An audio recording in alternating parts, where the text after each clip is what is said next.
আসসালামু আলাইকুম। কেমন আছেন সবাই? আশা করছি সবাই ভালো আছেন। ভালো থাকতে হবে, কিছু করার নেই। জীবনে বাঁচতে গেলে ভালো থাকতে হবে আমাদেরকে। তো যে যেখানে যেভাবেই আছেন সবার জন্য দোয়া করি, সবাই যেন ভালো থাকেন। আমি জানি যথারীতি আজকেও আ বাংলাদেশের কেউ আমার এই ভিডিওটা দেখতে পাবেন না।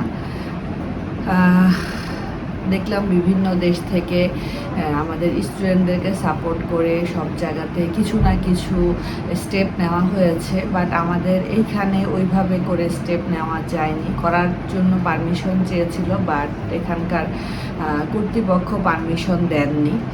তো ওইভাবে সরাসরি গিয়ে কিছু করতে পারছি না, এজন্য অনেক বেশি অস্থির লাগতেছে ভিতরে।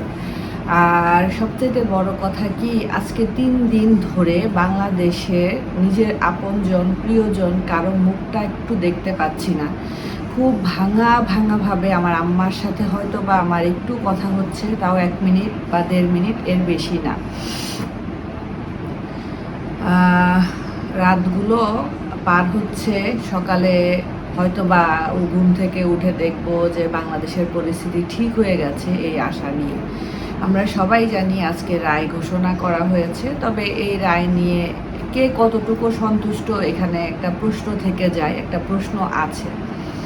আমি গতকালকে একটা জিনিস দেখে আমার এত বেশি খারাপ লেগেছে, ভেবেছিলাম গতকালকে আমি এই জিনিসটা নিয়ে আপনাদের সাথে কথা বলবো, বাট আর ইচ্ছা করেনি।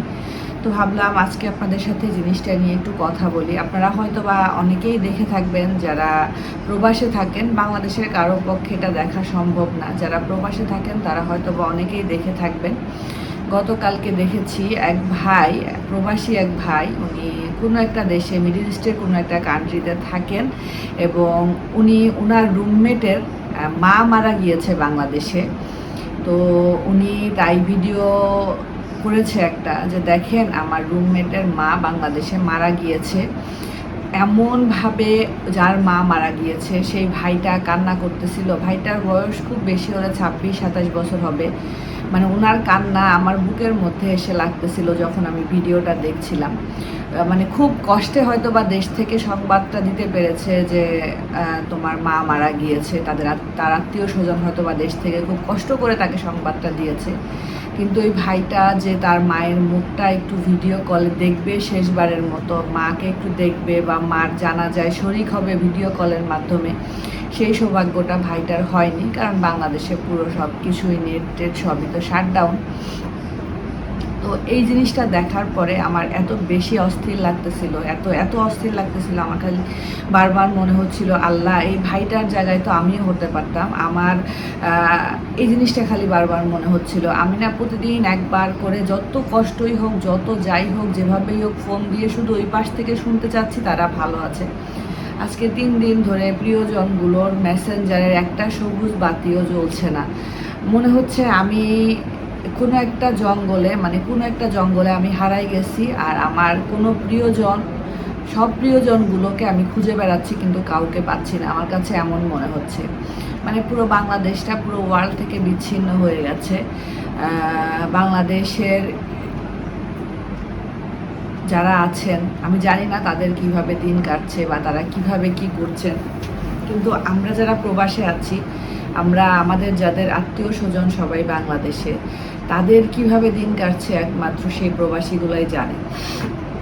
সবচাইতে কষ্টের কথা, আমাকে আজকে আমার এক ভিউয়ার্স, উনি মিডল ইস্টের একটা কান্ট্রিতে থাকেন, তো সেখান থেকে ওই আপু আমাকে সকালবেলা মেসেজ দিয়েছেন। তার সাথে আমার আজ পর্যন্ত কখনোই কথা হয়নি, বাট ওনার বাড়ি, গ্রামের বাড়ি পাবনাতে। উনি হয়তো বা আমাকে খুঁজে বের করে মেসেজ দিয়েছেন যে আপু, আপনি কি দেশের কোনো খোঁজ পাচ্ছেন? আজকে তো 3 দিন ধরে আমি আমার আম্মার সাথে কথা বলতে পারি না আপু, আমার আম্মু অসুস্থ, আমি আমার আম্মুর সাথে কথা বলতে পারছি না, আমার খুব কষ্ট লাগছে। মানে এই কথাটা শুনে সত্যি কথা আমার খালি মনে হচ্ছিল, আহারে, আসলেই তো আমি যেমন আমার আম্মাকে 3 দিন ধরে দেখতে পাচ্ছি না, আমার কাছের মানুষগুলোকে আমি 3 দিন ধরে দেখতে পাচ্ছি না, তাদের কণ্ঠস্বর শুনতে পাচ্ছি না, হয়তো আম্মুরটা একটু আপসা আপসা শুনতে পাচ্ছি।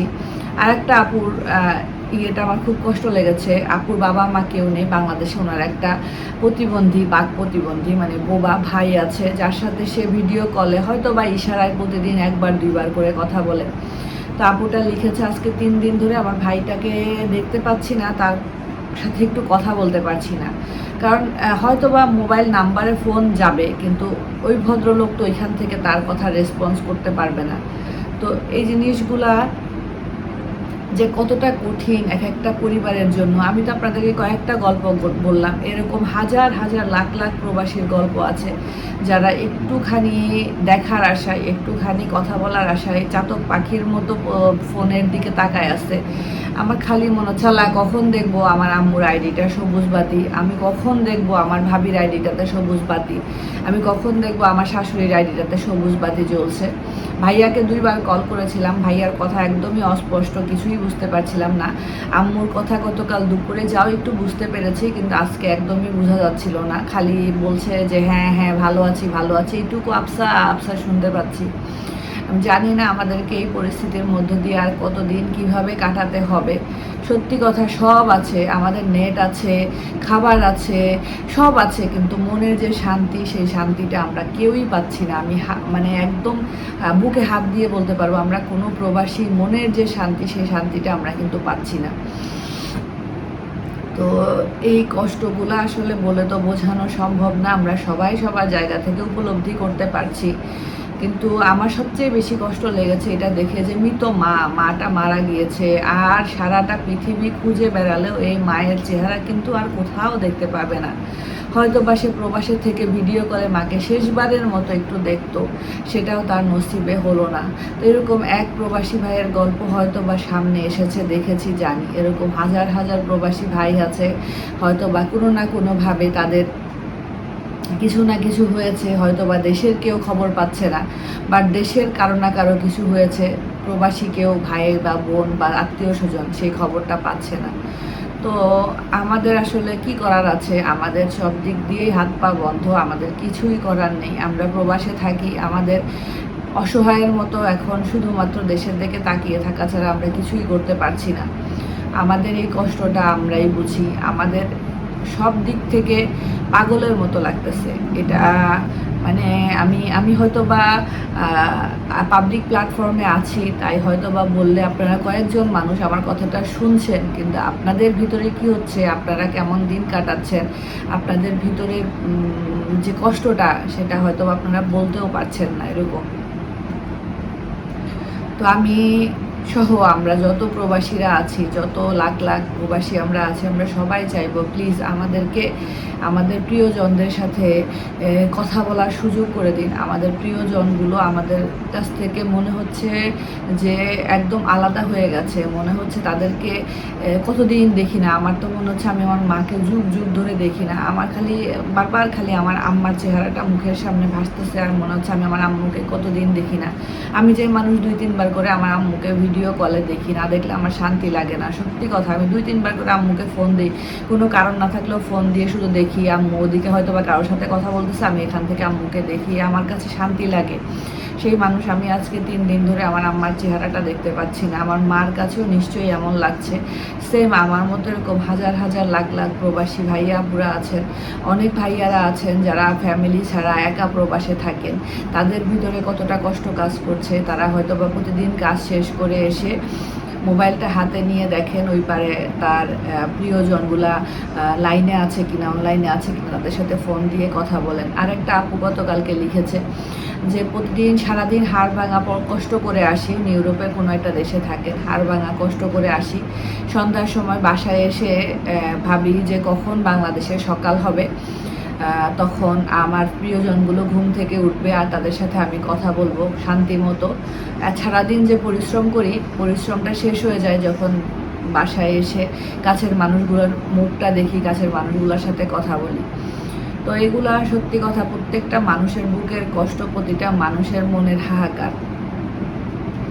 তো আমি মানে আমার অনুরোধ কতদূর পর্যন্ত পৌঁছাবে এটা আমি জানি না। আল্লাহ যেন আমার অনুরোধটা শুনে, আল্লাহর কাছে চাইছি, আল্লাহ আপনি সব কিছু নর্মাল করে দেন, আপনি সব কিছুর সমাধান করে দেন, উত্তম ফয়সালাকারী আপনি। আমরা মানুষ, আমাদের তো ঠিক আছে, আর আসলে বেশি কথা বাড়াবো না। আশা করব সবাই যে যেখানে আছেন সবাই ভালো থাকবেন, সুস্থ থাকবেন। আর আমরা সবাই আমাদের পরিবার পরিজনের জন্য দোয়া করি, সবাই যেন ভালো থাকে, সুস্থ থাকে। আজকের মতো বিদায় নিচ্ছি। আল্লাহ হাফেজ।